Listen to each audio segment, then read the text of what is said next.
시편 124편 말씀입니다. 계속해서 이제 성전 순례시입니다. 그래서 이 시를 읽는 사람들은 바벨론 포로에서 돌아와서 새롭게 건축된 스룹바벨 성전, 거기를 이렇게 이제 찾아가는 그런 순례할 때 읽었던, 노래하던 그러한 시들입니다. 그렇지만 이 시가 그때 쓰여졌다라고 말할 수는 없습니다. 때로는 이미 그 전에 쓰여졌던 시를 이렇게 성전 순례시로 편집을 한 것입니다. 그래서 이 시편은 이 편집을 한 것이죠. 여러 시들을 모은 것입니다. 그래서 분류를 해서 모은 것인데 이 제5권에는 이제 그러한 형태로 이제 모았다 하는 것이고, 모으는 중에 다윗의 시도 모은 것입니다. 그래서 시편이 성전 순례 시가 120편부터 134편까지 이어지고 있는데 그 중에 다윗의 시가 한 5편 되죠. 그래서 우리가 이미 앞서서 122편이 다윗의 시였죠. 오늘 우리가 읽은 이 124편도 다윗의 시입니다. 그래서 이 시가 쓰여진 이 상황 자체는 이제 다윗이 처했던 상황이라고 볼 수가 있겠죠. 그래서 다윗이 처했던 상황, 이런 어떤 주변에 공격하는 사람들에 의해서 어려움을 겪었던 상황이라고 볼 수가 있겠습니다. 예를 들면 사울 왕에게 쫓겼을 때의 상황도 있죠. 그래서 어린 시절 다윗이 한 6세부터 30세까지 무려 15년간 계속 다윗은 사울 왕의 쫓김을 받았습니다. 그래서 때로는 굴 속에 또 산 속에 여기저기 숨었던 것이죠. 그러다가 거의 죽을 뻔한 그런 고비들도 많았던 것이죠. 이제 그런 상황, 또는 처음에는 이제 골리앗과 싸우던 상황. 골리앗은 너무 힘이 세고 당시에 싸움을 제일 잘했기 때문에 이스라엘 군대 전체가 벌벌 떨고 있던 그런 상황 속에서 소년 다윗이 칼과 창도 없이 그냥 물맷돌 5개를 가지고 나갔던 거죠. 그래서 그런 그 상황, 또는 주변 여러 나라들이 이제 여기 이스라엘을 침공했을 때의 상황도 있을 것입니다. 그래서 전쟁이 벌어졌을 때의 그런 위기 상황도 있었을 것이고, 그리고 다윗이 자기 아들 압살롬에게 쫓김을 받으면서 거의 죽기 일보 직전 상황, 다윗이 처한 상황들, 아주 어려운 상황들이 참 많았습니다. 다윗은 이제 그런 상황 속에서 지금 다윗이 고백하는 그런 말이죠. 이 주제는 한마디로 말한다면 하나님이 내 편이시다, 하나님이 우리 편이시다 하는 것이죠. 그래서 만약 하나님이 우리 편이 아니었으면 우리는 이미 그들에게 삼키워지고, 또 여기 표현해 보면 그들의 이에 씹혀졌을 것이다, 그냥 완전히 멸망했을 것이다. 그런데 하나님께서 우리 편이 되셨기 때문에 우리가 그런 어떤 상황에서도 벗어났다. 그래서 마치 이제 7절에 우리 영혼이 사냥꾼의 올무에서 벗어난 새처럼 그렇게 벗어났다. 지금 그것을 노래하고 있는 것입니다. 그래서 하나님은 우리 편이시고 우리의 도움이 되신다 하는 것을 시인이 노래하고 있습니다.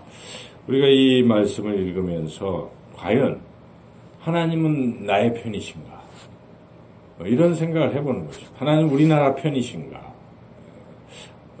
하나님과의 우리나라 편이시고 하나님은 내 편이신가?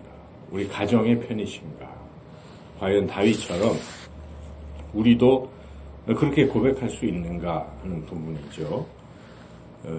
우리가 하나님의 자녀라는 믿음을 가지고 있다면 당연히 우리는 하나님이 우리 편이다 하는 그런 고백을 할 수 있을 것입니다. 내가 하나님의 자녀인데 부모님이 자식 편을 들지 않겠습니까?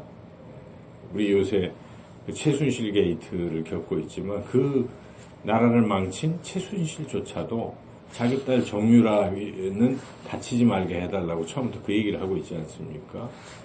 그래서 이 부모는 자식 편인 게 너무도 당연한 것입니다. 하나님이 우리 편이시라 하는 것이죠. 우리가 이런 믿음을 가져야 된다는 것입니다. 물론 우리가 하나님 뜻에 어긋나게 나쁜 짓을 하고 있을 때도 하나님은 우리 편이신가? 그건 아니겠죠. 하나님께서는 또한 공의의 하나님이시기 때문에 하나님 우리의 하나님이시지만 우리가 악한 일을 일삼고 있을 때 우리 편을 드시지는 아니하시죠. 그것은 잘못된 것이지만 이제 그런 상황이 아니라면 우리가 악한 일을 하지 않고 또 하나님의 뜻에 위배되지 않도록 그렇게 길을 걸어가고 있음에도 불구하고 세상이 우리를 환난을 주고 공격하는 그런 순간들이 굉장히 많이 있습니다. 그래서 예수님께서도 제자들에게 이제 고별 설교를 하실 때 그런 말씀하십니다. 세상이 너희를 미워할 것이다. 그런 말씀하십니다. 그래서 그것은 세상은 예수님을 미워하기 때문에 하나님을 미워하기 때문에 그에 속한 자들도 그의 자녀들도 미워한다. 그런 일들이 있는 것이죠. 우리 사도행전을 봐도 주의 복음을 전하고 주의를 열심히 하고 있는데 사탄이 때로는 죽이기도 하고 여러 가지 핍박, 스데반 집사님, 야고보, 예수님의 사도 다 죽임을 당하는 경우도 있고 베드로도 죽을 뻔했고 그렇게 사탄은 이 하나님의 자녀들을 미워합니다. 세상은 하나님의 자녀를 미워하기 때문에 하나님의 자녀가 이 세상 속에서 이러한 어려움을 틀림없이 겪는다 하는 것입니다. 그럴 때에 적용되는 말씀입니다. 우리가 주님의 뜻을 따르고 주의 길을 걸어가면서 살아가고 있음에도 불구하고 사탄이 우리를 공격할 때 우리는 분명한 믿음을 가져야 된다는 것입니다. 하나님이 내 편이시다. 그래서 사탄이 아무리 사납게 그렇게 우리를 공격할지라도 하나님께서 우리를 반드시 지켜주시고 그들의 손에서 우리를 벗어나게 하시고 구원할 것이다 하는 그런 확신을 우리가 가지고 살라 하는 그런 말씀입니다. 사실은 하나님께서 이미 우리를 사탄 마귀의 손에서 건져 주셨습니다. 우리를 죄에서 죽음에서 죽음의 권세에서 예수 그리스도의 십자가의 은혜로 이미 구원하셨습니다. 하나님 우리 편이 되어 주시는 것이죠.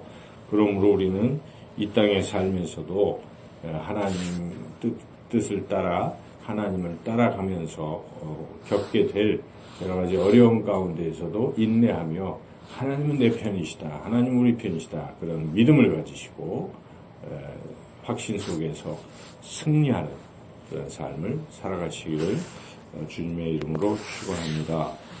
한 가지만 더 우리가 덧붙인다면 하나님 우리 편이신 게 당연한데 우리도 하나님 편에 서는 것이 상당히 중요합니다. 참과 거짓 둘 사이에서 어느 편에 설 것인가. 찬송가도 나와 있지 않습니까? 항상 우리는 진리 편에 하나님 편에 우리도 서야 한다는 것이죠. 그 유명한 이야기가 있지 않습니까? 남북전쟁 때 아브라함 링컨이 사람들이 하나님이 우리 편이시다 막 이렇게 이제 이런 시편을 가지고 하자 이제 이럴 때 하나님 우리 편이시다. 그런데 우리도 하나님 편이 되어야 된다. 이제 그런 유명한 말을 남겼지 않습니까? 그래서 노예 해방이라는 것이 그게 하나님 편에 선 일입니다. 그때 남군일 것이냐 북군일 것이냐 선택을 한 것입니다. 그래서 우리가 하나님 편에 서야 한다는 우리의 그런 믿음을 가지고 또한 우리도 하나님 편에 서서 또 살아가는 그런 삶이 되시기를 주님의 이름으로 축원합니다.